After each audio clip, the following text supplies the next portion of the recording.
আজি আমাৰ সদৌ টাই আহোম ছাত্ৰ সন্থাৰ সন্মানীয় সভাপতি বসন্ত গগৈৰ পূজনীয় পিতৃ প্ৰেম গগৈ ডাঙৰীয়া যোৱা 3 দিন পূৰ্বে তেখেত স্বৰ্গগামী হৈছে। তেখেতৰ আজি আৱাসগৃহত আমি জনাইছোঁ আৰু তেখেতৰ আত্মাই যাতে ঈশ্বৰৰ শ্ৰী চৰণত স্থান লাভ কৰে তাৰ বাবে মই প্ৰাৰ্থনাও জনাইছোঁ। আচলতে এই অঞ্চলৰ এগৰাকী অত্যন্ত সমাজপ্ৰিয় ব্যক্তি আছিলে প্ৰয়াত গগৈ ডাঙৰীয়া আৰু ONGCত চাকৰি কৰা সূত্ৰে এই গাঁওখনৰ এই ভেটিটো তেওঁৰ নিজৰ যিটো নিজৰ ঘৰ বা আপোন ভেটিটো এইটো পাহৰি যোৱা নাছিল। ডাঙৰ কথা সেইটোৱে, গাঁওখনৰ লগত ওতঃপ্ৰোতভাৱে জড়িত হৈ থাকি এই গাঁওখনৰ বিভিন্ন সামাজিক আধ্যাত্মিক গোটেই অঞ্চলৰ আৰু তেখেতে নেতৃত্ব দিছিলে, অগ্ৰণী তেখেতৰ ভূমিকা আছিলে। গতিকে এনেকুৱা এজন সমাজ হিতৈষী ব্যক্তিৰ দেহাৱসান আমাৰ গোটেই সমাজ জীৱনৰ বাবে ক্ষতি হয় আৰু যিয়ে নহওক আমি আগন্তুক সময়ত তেখেতৰ যিটো কাম কাজবিলাক যাতে আমি নৱপ্ৰজন্মৰ মাজত আগবঢ়াই লৈ যাব পাৰোঁ সেই কথাটো আমি সকলোৱে চিন্তা কৰিম একেলগে।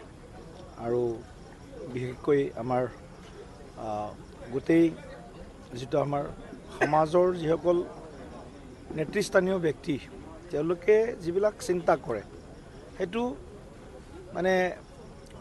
আগৰ যি প্ৰজন্ম সেই প্ৰজন্মলৈ সেইটো কঢ়িয়াই নিয়া দায়িত্বটো আমাৰ নিচিনা সংগঠন বা আমাৰ নিচিনা দল বা আমাৰ নিচিনা সমাজৰ চিন্তা কৰা সকলোৰে দায়িত্ব।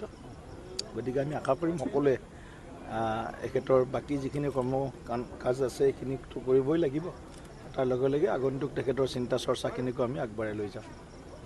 আজি আমাৰ সদৌ টাই আহোম ছাত্ৰ সন্থাৰ সন্মানীয় সভাপতি বসন্ত গগৈৰ পূজনীয় পিতৃ প্ৰেম গগৈ ডাঙৰীয়া যোৱা 3 দিন পূৰ্বে তেখেত স্বৰ্গগামী হৈছে। তেখেতৰ আজি আৱাসগৃহত আমি জনাইছোঁ আৰু তেখেতৰ আত্মাই যাতে ঈশ্বৰৰ শ্ৰী চৰণত স্থান লাভ কৰে তাৰ বাবে মই প্ৰাৰ্থনাও জনাইছোঁ।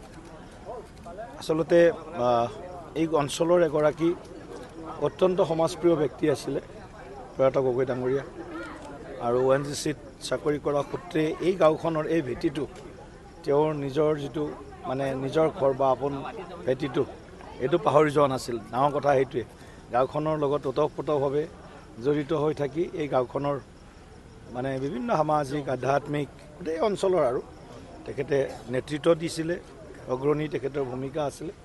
গতিকে এনেকুৱা এজন সমাজ হিতৈষী ব্যক্তিৰ দেহাৱসান আমাৰ গোটেই সমাজ জীৱনৰ বাবে ক্ষতি হয় আৰু যিয়ে নহওক আমি আগন্তুক সময়ত তেখেতৰ যিটো কাম কাজবিলাক যাতে আমি নৱপ্ৰজন্মৰ মাজত আগবঢ়াই লৈ যাব পাৰোঁ সেই কথাটো আমি সকলোৱে চিন্তা কৰিম একেলগে। আৰু বিশেষকৈ আমাৰ গোটেই যিটো আমাৰ সমাজৰ যিসকল নেতৃস্থানীয় ব্যক্তি তেওঁলোকে যিবিলাক চিন্তা কৰে সেইটো আগৰ যি প্ৰজন্ম সেই প্ৰজন্মলৈ সেইটো কঢ়িয়াই নিয়া দায়িত্বটো আমাৰ নিচিনা সংগঠন বা আমাৰ নিচিনা দল বা আমাৰ নিচিনা সমাজৰ চিন্তা কৰা সকলোৰে দায়িত্ব। গতিকে আমি আশা কৰিম সকলোৱে এখেতৰ বাকী যিখিনি কৰ্ম কাজ আছে সেইখিনিতো কৰিবই লাগিব, তাৰ লগে লগে আগন্তুক তেখেতৰ চিন্তা চৰ্চাখিনিকো আমি আগবঢ়াই লৈ যাম।